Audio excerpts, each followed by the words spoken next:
కొత్త నిబంధనకి మధ్యలో ఒక తెల్ల కాగితం ఉంటుంది కదా, ఉంటే చూపించండి. ఓకే ఓకే, చూపించనా? దేవుని స్తోత్రం. ఆ బైబిల్లో ఉన్న ఆ తెల్ల కాగితాన్ని కూడా ఒకటి ఉంది, దాని గురించి ఈరోజు చెప్తాను. మరి ఏంటో పాస్ గారు ఏమి లేదు కదా, ఇంట్లో ఏం చెప్తారు మీరు. దేవుని స్తోత్రం. అయితే పాత నిబంధనకి క్రొత్త నిబంధనకి మొదలయ్యేటప్పుడు మధ్యలో ఒక కాగితం ఉంది. ఆ కాగితానికి 400 సంవత్సరాలు ఉంటాయి. ఎన్ని సంవత్సరాలమ్మా? మరి ఇటు కొత్త నిబంధనకి పాత నిబంధన మధ్యలో ఉన్న తెల్ల కాగితం 400. అక్కడ దేవుని యొక్క అద్భుతాలు కానీ ఆశ్చర్యం కానీ దేవుని గురించి ఏమీ కూడా లేదు. అదంతా కూడా బ్లాంక్ పేజ్ లాగా ఉంచేసారు. దేవుని స్తోత్రం. హల్లెలూయా. దానికి మనం ఎలా పెట్టుకొని ఎలా చేసి ఏం చేసుకున్నా సరిపోతుంది. అయితే నేను చెప్పేటేమో 400 సంవత్సరాలు బ్లాంక్ పీరియడ్ అనమాట. బ్లాంక్ పీరియడ్ అంటే ఖాళీ సమయం. దేవుని స్తోత్రం. అయితే మనకు కూడా ఏంటంటే దేవుని నమ్ముకొని తిరిగి దేవుని యొక్క పుట్టినరోజు, దేవుడు భూలోకంలో రాబోతున్న దినాన్ని ఎంతో ఫలభరితంగా సంతోషంగా ఆనందంగా చేయడం కొరకు ఒక బ్లాంక్ పీరియడ్ ఉంచాడు అనమాట. దేవుని స్తోత్రం. మనం కూడా సంవత్సరాలుగా మా చిన్నప్పుడు విషయాలన్నీ కూడా ఇంకా మనం పుట్టి క్రైస్తవం కాబట్టి నేను మాకు చిన్నప్పటి నుంచి చూడటం జరిగేది అన్నమాట. ఇళ్ళన్నీ కూడా క్రిస్మస్ నెల వస్తున్నారు కానీ పండుగ వస్తుందని ఏం చేస్తారమ్మా, శుభ్రంగా అన్నీ కూడా దులుపులు ఇంట్లో ఉన్న చెత్త చాలా దులిపేసి శుభ్రంగా ఉన్నాయని శుభ్రంగా తోవేసి అన్నీ కూడా రెడీ చేసి కొత్త బట్టలు అయితే ఉన్న దాంట్లో శుభ్రం చేసుకొని మంచి పిండి ఉండాలంటే ఒక వారం ముందుగానే సిద్ధపరిచి అన్నీ కూడా రెడీ చేసుకొని రెడీగా ఉండేవారు. దేవుని స్తోత్రం. మనకున్న దాంట్లో దేవుని గురించి ఏంటండి తెలియచేయడం. దేవుని స్తోత్రం. కాబట్టి మీలో యేసు ప్రభువుని నమ్ముకున్న వాళ్ళు ఎంతమంది అమ్మా బాప్తిసం తీసుకున్న ఒకసారి చేతులెత్తారమ్మా? దేవుని నమ్ముకున్న వాళ్ళు హల్లెలూయా, హల్లెలూయా. కాబట్టి మనం కూడా ఏంటంటే అమ్మా దేవుని యొక్క పుట్టిన రోజు కొరకు సిద్ధపాటు చేసుకోగలిగి ఉండాలి. దేవుని స్తోత్రం. క్రిస్మస్ పండుగని లేకపోతే క్రిస్మస్ ఆరాధనని అందరూ కూడా మనల్ని చూస్తూ ఉంటారు. అమ్మో వీడి యొక్క క్రిస్మస్ పండుగ వీళ్ళు గొప్ప దేవుడు అంటారు, మరి రాబోతున్న దేవుడు అంటారు, ఎంతో భక్తిగా ఉంటారు, ఎంతో శక్తిగా ఉంటారు. ఆదివారం మాత్రం బైబిల్ పట్టుకొని వెళ్తూ ఉంటారు. మరి అప్పుడప్పుడు పాటలు భజనలు కూడా ఇంట్లో జరుగుతూ ఉంటాయి. కాబట్టి వీళ్ళ యొక్క యేసు ప్రభు యొక్క పుట్టినరోజు ఎలా చేసుకుంటారో అన్నట్టు కూడా అన్ని జనులు ఏం చేస్తారని మన వైపు చూస్తూ ఉంటారు. దేవుని స్తోత్రం. అయితే ఒకసారి మనం వాళ్ళు పిలిచి చేసేటప్పటికి వాళ్ళు మనం ప్రశ్న వేస్తారు. ఏమని వేస్తారు? అమ్మ మీ పండుగలకైతే మీరు పెట్టిన అన్ని తింటాం, మరి మా పండుగలకి మీరు ఎందుకు ఇచ్చేది ఎందుకు తినరండి? రకరకాలుగా అవుతుంది. అయితే ఏమీ తినొద్దని కానీ ఏమీ తినకూడదు కానీ నేను ఎప్పుడు కూడా చెప్పను. ఏదైనా సరే వాళ్ళకి అది ఇతరులకు అభ్యంతరకరంగా ఉండకుండా ఏం చేయాలండి, ప్రార్థన చేసుకొని ప్రతిదీ కూడా తినవచ్చు. ఇప్పుడు చూడండి, ఉదాహరణకి చెప్తున్నాను, ఎవరు కూడా కన్ఫ్యూజ్ అవ్వకండి. ఎవరన్నా సరే బియ్యం వేసేటప్పుడు వరి నాట్లు లేకపోతే వరి ఊడుకులు ఏవో అంటారు కదమ్మా, నాకు కొద్ది కరెక్ట్గా రావు, చెప్తూ ఉంటారు. ఊడుకు ముందు దున్నేటప్పుడు మరి ఏదన్నా సరే వాళ్ళు ఏం చేస్తారండి, ఎక్కడి నుంచి మొదలుపెట్టి అక్కడి నుంచి మొదలుపెట్టి ఇక్కడ కొబ్బరికాయ కొట్టి పూజలు చేస్తారు. అలాగని చెప్పి ఆ బియ్యం అంతా కూడా ఏమైపోవాలా, అయిపోవాలి. మరి అమ్మ పూజించేసి రైస్ చేసి బియ్యం తినకూడదు అంటే ఎవరికి నష్టం? మరి అప్పుడు ఏం చేస్తారు? అస్సలు ఆలోచించు, తినేస్తాం అన్న ఆకలి అయితే. అయితే అలాగైతే ఏంటంటే దేవుడు చేసిన ప్రతిదానికి కూడా మనం తినవచ్చు, తినకూడదని ఏం లేదు. కానీ అయితే పక్కన ఉండి చూస్తూ నువ్వు తింటే నీ మీద దెబ్బలాడికి వస్తాను, నువ్వు తింటే నా ఇచ్చేలా చాలామంది చూస్తూ ఉంటారు. కాబట్టి అలాంటి వారి కొరకు మనం ఏం చేయాలండి, ప్రార్థన చేస్తూ దాన్ని శుద్ధీకరించి ఏం చేయాలమ్మా, తినగలిగి ఉండాలి. దేవుని స్తోత్రం. హల్లెలూయా. కాబట్టి మన ప్రార్థనలో ఒక ఒడంబడిక ఉంటుంది. ప్రభువా నా అనుదిన ఆహారాన్ని దయచే ప్రభువా, అలాగే ప్రార్థన చేసి వాటిని తినగలను. దేవుని స్తోత్రం. హల్లెలూయా, హల్లెలూయా. కాబట్టి వారు కూడా మమ్మల్ని పరీక్షించేటట్లు. కాబట్టి ఇక్కడ మనం చెప్పుకున్న మాటను డివేట్ అవ్వకూడదు. ఏంటంటే సిద్ధపాటు. చెప్పడమ్మా సిద్ధపాటు. కాబట్టి ఆధ్యాత్మిక నువ్వు రక్షింపబడినప్పుడు మరి యేసు ప్రభువారు ఎక్కడో పలానా చోట బెత్లెహేంలో జన్మించలేదండి. యేసు ప్రభువారు జన్మించి ఎక్కడ జన్మించారండి? నా హృదయంలో కూడా జన్మించాడు. నేను ఎక్కడ వెళ్తే అక్కడ యేసు ప్రభువారు జన్మించారని మనం చెప్పుకోగలిగే పరిస్థితి ఉండాలా? యేసు ప్రభువారు నా బ్రతుకులో నా జీవితంలో ఎప్పుడైతే జన్మించారో అప్పుడు నుంచి నా బ్రతుకు నా పరిస్థితి సమస్తం కూడా ఏమైపోయింది? మారిపోయింది. సమస్తం కూడా యేసు ప్రభుని పోలే నడుచుకోవటానికి నేను ప్రయత్నం చేస్తున్నానండి, అలా సాగుతున్నానండి. కాబట్టి ఎప్పటికది ముగింపు అవుతుందో నాకు తెలియదు. కానీ చాలామంది మనకి ఈ దినాల్లో ఎవరు చూసినా రంగురంగులు బట్టలు వేసుకుంటూ ఉంటారు. నేను వాళ్ళ గురించి విమర్శించట్లేదు, కానీ మనకి ఎదురయ్యే బట్టలు ఎవరన్నా చెప్తారమ్మా? ప్రత్యేకించి నల్ల బట్టలు వేసుకుంటారు, తెల్ల బట్టలు వేసుకుంటారు. ఇంకా చెప్పట్లేదు ఎవరన్నా నా మాట అమ్మా. అన్ని రకాలని చెప్పలేకాదు. మిమ్మల్ని అడుగుతున్న ఏ రకాల బట్టలు చూసారమ్మా? పసుపు బట్టలు వేస్తారు, పచ్చ బట్టలు వేస్తారు, గోధుమ రంగు వేస్తారు, ఇంకా చెప్పగలుగుతారు. వైట్ బట్టలు వేస్తారు, బ్లాక్ కలర్ వేస్తారు, ఇంకా ఎర్ర బట్టలు వేస్తారు, పచ్చ కలర్ వేస్తారు. ఓకే, అయితే ఏ బట్టకి ఇంకొక దేవుడు ఉన్నట్టే లెక్క, అంతేనమ్మా? దేవుని స్తోత్రం. అంటే వాళ్ళు మనం విమర్శించలేదు, కానీ వాళ్ళు ఎంతో నిష్ట కలిగి ఉండి ఆ నెల అంతా కూడా, ఇది ఏ నెలమ్మా? శ్రావణ మాసంలో ఉంటూ ఆ నెలంతా కూడా ఎంతో నిష్ఠగా ఉంటూ చేస్తూ ఉంటారు. అయితే క్రైస్తవులు అనేవారు కూడా ఒక బట్ట వేసుకుంటారు. ఏ బట్ట మాది? తెల్ల బట్ట అని కాదు, కానీ రక్షణ అనే వస్త్రాన్ని ధరించుకున్నాం. ఏంటమ్మా అది? అదేంటంటే అది మనకి ఒక నెల రోజుతో 2 రోజులతో పోయేది కాదు. బ్రతికినంతకాలం కూడా మనం ఎలా బ్రతుకుతామండి? నిష్ఠగానే ఉంటాం. దేవుని స్తోత్రం. వాళ్ళు మనకి రక్షణ అనే వస్త్రాన్ని ధరించినప్పుడు మనం అబద్ధాలు దొంగతనం చేయము. వాళ్ళు ఈ యొక్క 40 రోజులు కూడా తాగరన్నాడు కూడా ఫుల్గా తాగడం మానేసి 40 రోజులు ఎప్పుడు అవుతుంది? 40 రోజులు అన్నీ అయిపోయిన వెంటనే మళ్ళీ ఏం చేస్తారండి? ఫుల్గా తాగి మనం ఫుల్గా తాగేసి ఏ కాలంలో కూడా ఎక్కడ పట్టుకుని ఎత్తుక్కోవాలి. అయితే మన యొక్క అలా కాదు. కేవలం మనం ఏంటంటే మన యొక్క బ్రతుకున్నంత కాలం కూడా మనం రక్షణనే ఏంటంటే ఆ వస్త్రాన్ని ధరించుకొని, అమ్మ అలాంటమ్మ నన్ను ముట్టుకోవద్దు, నేను నేల మీద పడుకుంటాను, నేను చొప్పులు వేసుకున్నాను, రకరకాలుగా ఏం చెప్తూ ఉంటారు. మరి వాళ్ళని ఎవరు కూడా మనం విమర్శించట్లేదు, కానీ మనం కూడా ఏం చెప్పా, నువ్వు బట్టలు వేసుకుంటే రక్షణ లేదు, బట్టలు వేసుకోకుండానే నా నిష్ట నేను జరిపిస్తున్నానండి. దేవుని స్తోత్రం. హల్లెలూయా, హల్లెలూయా. కాబట్టి ప్రభువుకు ప్రియమైన దేవుని బిడ్డలారా, మనందరూ కూడా ఇక్కడ తెలియజేసేది ఏంటంటే మనం కూడా రక్షణ విధానంలోనే ఉండగలిగి ఉండాలి. కాబట్టి మనం చెప్పేది ఏంటమ్మా? సిద్ధపాటు. చెప్పండి అమ్మా, సిద్ధపాటు. దేవుని స్తోత్రం. హల్లెలూయా. కాబట్టి మన దేవుని బిడ్డలుగా ఉన్నప్పుడు ఆ సిద్ధపాటులో మనం ఉండగలిగి ఉండాలి. ఎలా ఉండాలండి? చూడండి, మరి యేసు ప్రభువు జన్మిస్తారు అనగానే మరి ఇక్కడ ఎంతమంది సిద్ధపాటు చూసారో ఒకసారి చెప్తారమ్మా? మరియా సిద్ధపాటు. Okay, very good. ఎంతమంది సిద్ధపాటు? మరియా సిద్ధపాటు ఉంది. ఇంకా చెప్తారమ్మా? గొల్లల సిద్ధపాటు ఉంది. ఇంకా ఆరమ్మా? లాజరా. ఓకే, జ్ఞానులు సిద్ధపడ్డారు. దేవుని స్తోత్రం. ఇంకా చెప్తారమ్మా? అవునమ్మా? రాజు. ఓకే, రాజు సిద్ధపడ్డారట. దేవుని స్తోత్రం. ఆకాశంలో నక్షత్రాలు కూడా సిద్ధపడ్డారట. దేవుని స్తోత్రం. ఇంకా చెప్తారమ్మా? పశువుల పాక కూడా సిద్ధపరిచారు. ఎంత సిద్ధపరిచినా ఏది మానేద్దమ్మా? ఏది మానేదు? పేడ వచ్చి పైన అయినప్పుడు కూడా దాన్ని సిద్ధపాటు చేయగలిగి ఉండాలి. దేవుని స్తోత్రం. అయితే ఇంకా చెప్తారమ్మా? అయితే ఈ స్థలాలన్నీ కూడా యేసు ప్రభు రావటానికి ముందుగానే అవన్నీ కూడా గాడి సిద్ధపడ్డది. యేసు కూడా గాడి సిద్ధపడి ఎంతమంది అవుతున్నారు? గాబ్రియలు దూత కూడా శుభవార్త చెప్పడం కోసం సిద్ధపడు. దేవుని స్తోత్రం. ఇంకా చెప్తారమ్మా? ఎవరమ్మా?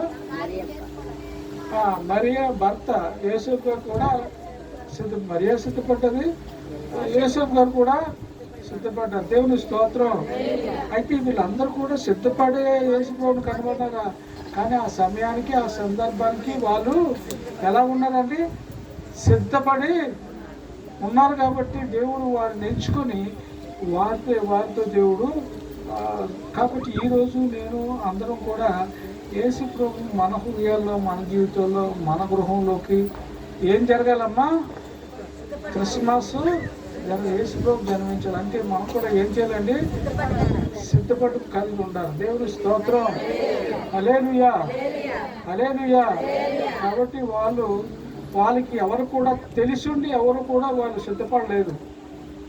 ఏంటమ్మా, ఎవరు కూడా ఏం కలిగి చేయలేదండి, తెలిసి వారు ఎప్పటి నుంచో సిద్ధంగా ఉన్నారు. కాబట్టి దేవుడు వారిని ఏం చేశారని ఎన్నుకున్నారు. దేవుని స్తోత్రం. కాబట్టి దేవుడు వచ్చినా సిద్ధపడి ఉన్నారు, దేవుడు రాకపోయినా సిద్ధపడి ఉన్నారు. అన్ని సమయాల్లో అన్ని వేళల్లో వారు సిద్ధపాటు కలిగి యేసు ప్రభువును గూర్చిన ఆ యొక్క రక్షణను వారు గూర్చిని సిద్ధపడి ఉన్నారు. దేవుని స్తోత్రం. కాబట్టి నువ్వు నేను కూడా ఎలా ఉండాలమ్మా, ఆ క్రిస్మస్ పండగ చేయటానికి, యేసు ప్రభు నీ గృహంలో జన్మించడానికి, యేసు ప్రభు నీ గృహంలో ఆ సంతోషాన్ని, ఆ ఆనందాన్ని, ఏ ఆనందం కావాలమ్మా నీ గృహంలో, నీ బ్రతుకులో చెప్పగలుగుతారా?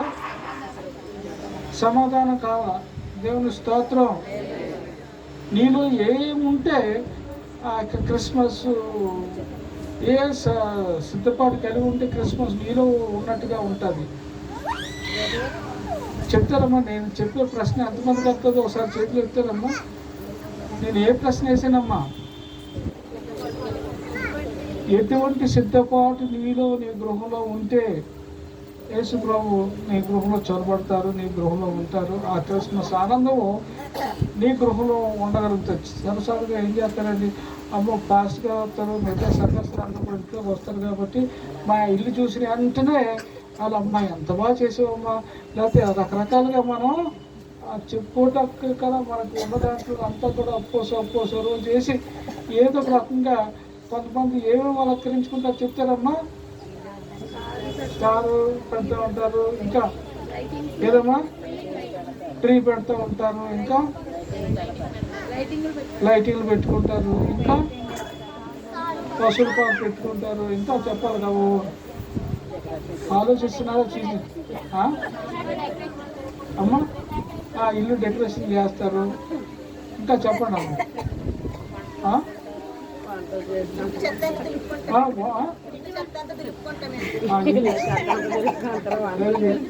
ఇల్లు ఒంట్లో ఉన్న చెత్త అంతా తెలుపుకుంటారు. దేవుని స్తోత్రం. ఇంకా డెకరేషన్ చేస్తారని చెప్పింది. ఇంకా కేక్ కొంటారు, చెప్పాలా ఏదమ్మా. ఒంటికొని అందరికీ పంచుకుంటారు. బాగా చెప్పింది. బట్టలు తీసుకోకుండా ఉండదు, ఏదో రకంగా మంచి బట్టలు, పిల్లల పాలు కూడా బట్టలు తీసుకుంటారు. అమ్మ ఏంటమ్మా కొత్త బట్టలు వేసుకున్నాం అంటే అప్పుడు కూడా చెప్తారు, ఏమమ్మా ఈరోజు మా పండగ అంటే. ఇంకా చెప్తారమ్మా బంధువులు కూడా, వెరీ గుడ్. బంధువులు కూడా అమ్మ మా పండగ కాబట్టి మీరు కూడా రావాలని చెప్పేసి బంధువులు కూడా తీసుకొచ్చి వాళ్ళకి ఏంటంటే యేసు ప్రభువుని గురించిన క్రిస్మస్ ఇతరులకు తెలియజేస్తారు. చెప్పాలి, ఇంకేం చేస్తారమ్మా? ఎలాగమ్మా?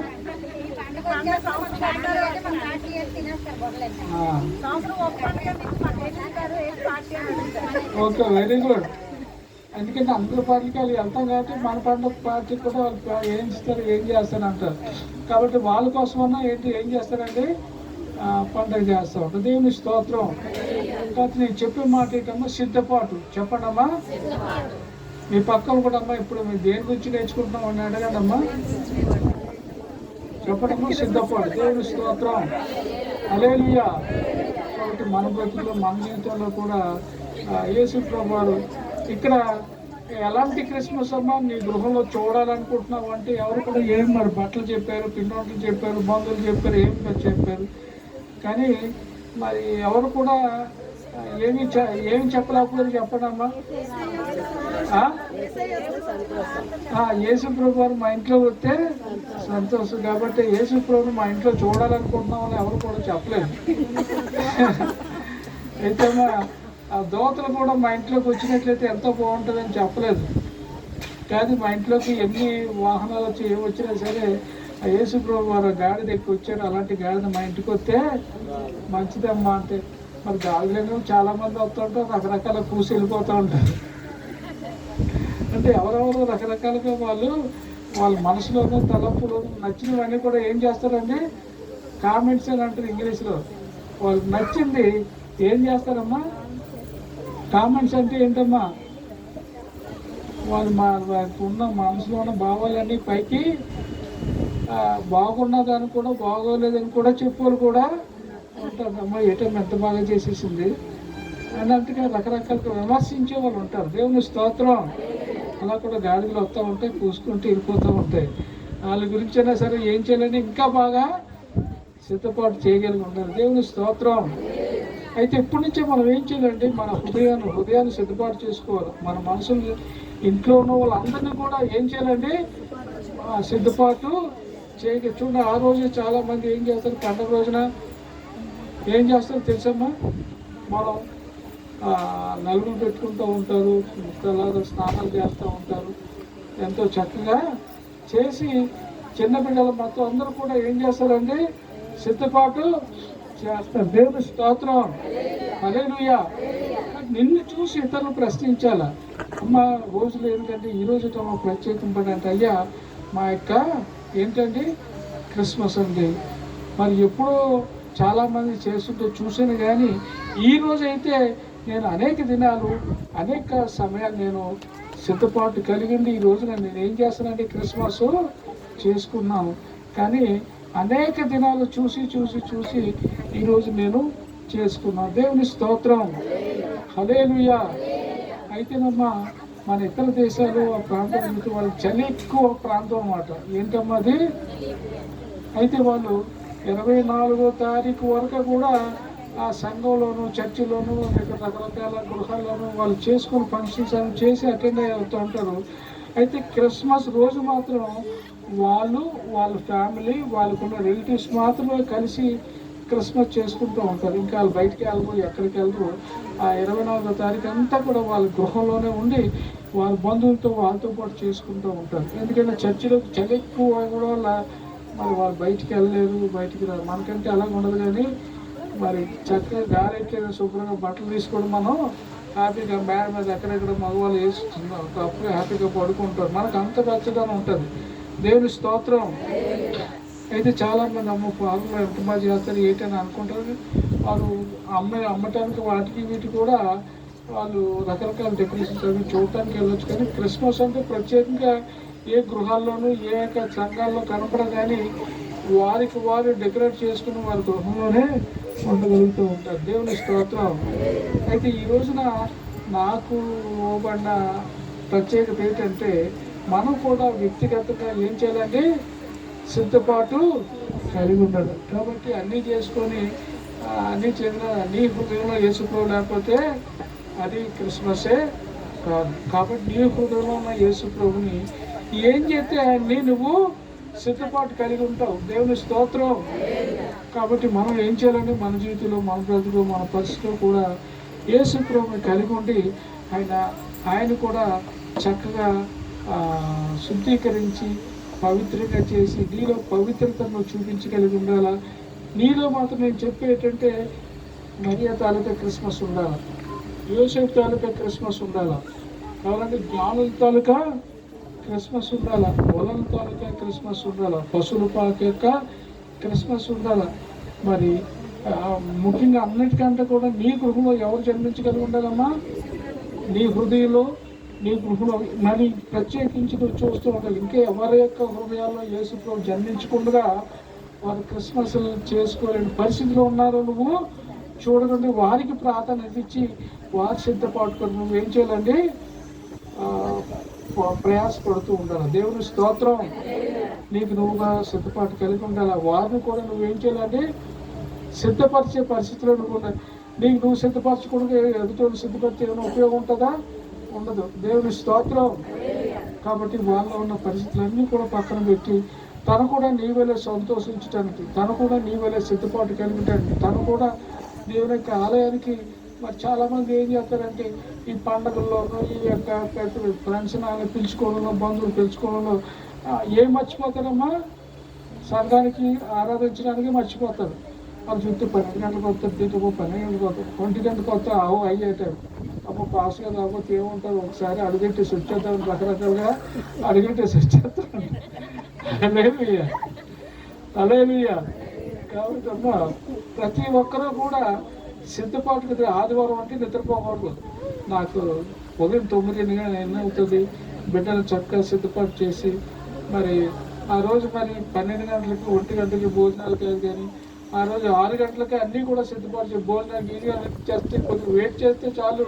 నేను ఏం చేస్తానంటే ఆ రోజు తినేస్తాను అన్నట్టుగానే మనం ఆ పాటు సిద్ధపాటు ఉండాలని. చాలామంది మా ఆయన పోయండి, లేకపోతే మా ఇంట్లో వాళ్ళు పోయారండి, మా అమ్మమ్మ వారు వాళ్ళు పోయారు, వీళ్ళు పోయారు, కాబట్టి మేము పండుగ చేసుకుంటాం. యేసుప్రభు పోలేదు కదా. ఎవరు పోలేదమ్మా? యేసుప్రభు దేవుని మా ఎవరైనా చచ్చిపోయిన ఎక్కడికి వెళ్తారమ్మా? యేసుప్రభు దగ్గరికి వెళ్తారు. కాబట్టి ఆయన చనిపోయి తిరిగి లేచాడు. కాబట్టి నేను బ్రతుకున్నంత కాలం కూడా నేను ఏం చేస్తానంటే సిద్ధపాటు కలిగి నా ప్రభువుని స్తుతించగలుగుతాను, ఆనందంగా ప్రయాణపరచుకోవడం. అందరూ కూడా చూసి అమ్మ ఆ క్రిస్మస్ ఆనందం అంతా కూడా మీ ఇంట్లోనే చూస్తున్నానమ్మా అని అంటారు. అమ్మ పండగ అంతా నీలోనూ. అవునండి, నా యేసుప్రభు నా హృదయం ఉన్నంతకాలం కూడా నేను ఏం చేస్తున్నానండి ఆ పండుగ చేసుకోగలుగుతాను. ఆ సిద్ధపాటు కలిగి అమ్మ సంవత్సరం నుంచి కూడా నేను సిద్ధపాటు కలిగిన. దేవుని స్తోత్రం. చాలామంది ఇంకా రేపు అనగానే చాలామంది కంగారు పడుతుంది, అమ్మ ఏం కావాలి అమ్మ, నేను ఇంకా బట్టలు తీసుకోవాలమ్మా, ఇంకోళ్ళకి ఏదో తీసుకెళ్ళమ్మా, ఇప్పుడు వెళ్ళాలమ్మా, అమ్మ షాపులు కట్టేస్తారు, ఇప్పుడు ఏంటమ్మా నిన్నే చూసుకోవాలి కదా, మరి నిన్న చూసుకోలేకపోయినమ్మా ఈరోజు. అలాగే అందరూ కూడా షాపులు పెరిగేటవాళ్ళు కొంతమంది, అమ్మ ఈరోజు అంతా కోడి దొరకలేదమ్మా, కోడి కోసం వెళ్తాను భోజనం అడుగు. రకరకాల క్రిస్మస్ ఆగిపోతూ ఉంటుంది. హల్లెలూయా. కాబట్టి ఫారెన్లోనూ మిగతా వాళ్ళందరూ కూడా క్రిస్మస్ అంతా డిసెంబర్ నెల అంతా కూడా ఏం చేస్తారమ్మా? క్రిస్మస్ జరిగించుకుంటూ ఉంటారు. అయితే ఆవిడ ఇంటి వేరే ఇంటి దగ్గర క్రిస్మస్ జరిగితే మనం కూడా వెళ్ళి వాళ్ళ క్రిస్మస్లో పాల్గొండి వాళ్ళ సంతోషం మనం వెళ్తే వాళ్ళ సంతోషం మనం కూడా వాళ్ళ సంతోషంలో కూడా మనం సంతోషపడగలిగి ఉండాలి. దేవుని స్తోత్రం. అమ్మ క్రిస్మస్ అంటే అమ్మ నాతో పాటు ఉండి నా సంఘానికి కూడా వచ్చే వాళ్ళు కూడా నేను ఈ దినాన్ని వెళ్ళడం ద్వారా వాళ్ళు కూడా నాతో పాటు ఏం చేస్తారండి? సంతోషం. అమ్మ నీ ఇంటికి వచ్చి నా ఇంటికి ఎందుకంటే పొద్దున్న దెబ్బలాట పెట్టుకోవచ్చు. పెట్టుకుంటారా లేదా? హల్లెలూయా. ఈ సంవత్సరం అయితే వచ్చింది, కానీ వచ్చేవాడు చూడు నేను నీ ఇంటికి వస్తే నన్ను అడిగి అన్నట్టుగా దెబ్బలాట వచ్చా. అలా కాదు, మనం అందరి ఇంటికి వెళ్ళాలి. ఇళ్ళకి వెళ్ళే క్రిస్మస్. దేవుని స్తోత్రం. కాబట్టి మనకు సిద్ధపాటు అంతా కూడా ఆనందం అంతా కూడా దీంట్లోనే మనం గడపగండి వెళ్ళి ఉండాలి. దేవుని స్తోత్రం. కాబట్టి మన పరిశుద్ధత, మన యొక్క సిద్ధపాటు, మన ప్రతిదీ కూడా మనం ఏం చేయాలండి? సిద్ధపాటు కలిగి ఉండాలి. దేవుని స్తోత్రం.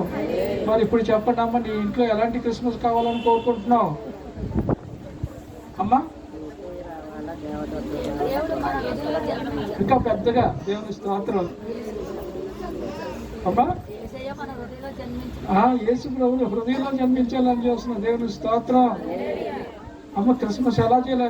జ్ఞానులు క్రిస్మస్ కావాలనండి, నాకు గొల్లల క్రిస్మస్ కావాలనుకుంటున్నానండి.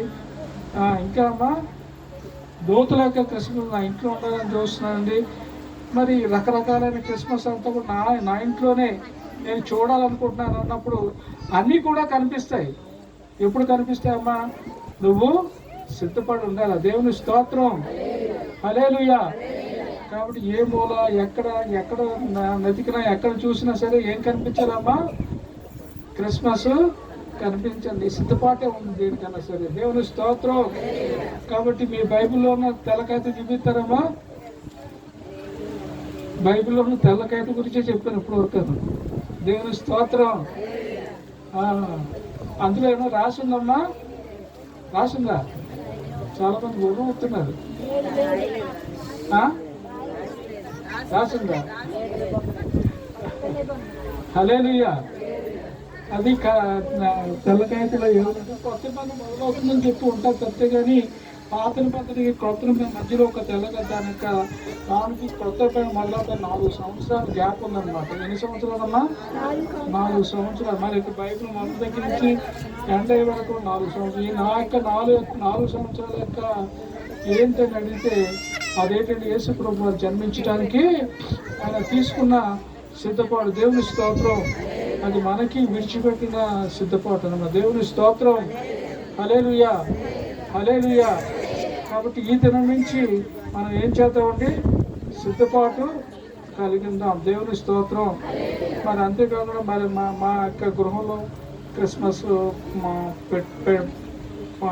ప్రార్థన పెట్టండి అన్నవాళ్ళు మరి మీ పేర్లన్నీ కూడా రాసి ఉంచినట్లయితే మరి సాధ్యమైనంత వరకు అందరూ రాగలిగి ఉండాలా.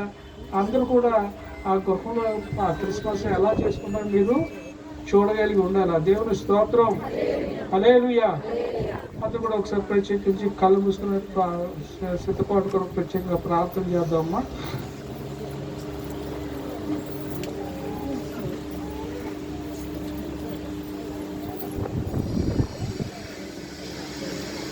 కొన్ని రోజులు ఉన్న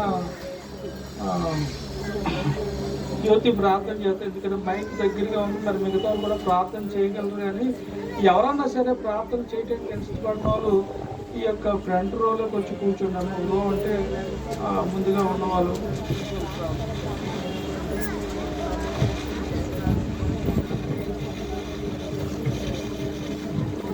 స్తోత్రాలు స్తోత్రాలు స్తోత్రాలు స్తోత్రాలు స్తోత్రాలు ప్రభా. పరమంతదాసులకు దైవానికి బొమ్మల నామానికి వందనాలు నాయన. గత వారం నుంచి వారం వరకు కూడా మమ్మల్ని ఎంతగానో కాచి కాపాడి నీ సజీవరేఖల చాటున భద్రపరుచుకున్న దైవానికి స్తోత్రాలు ప్రభా.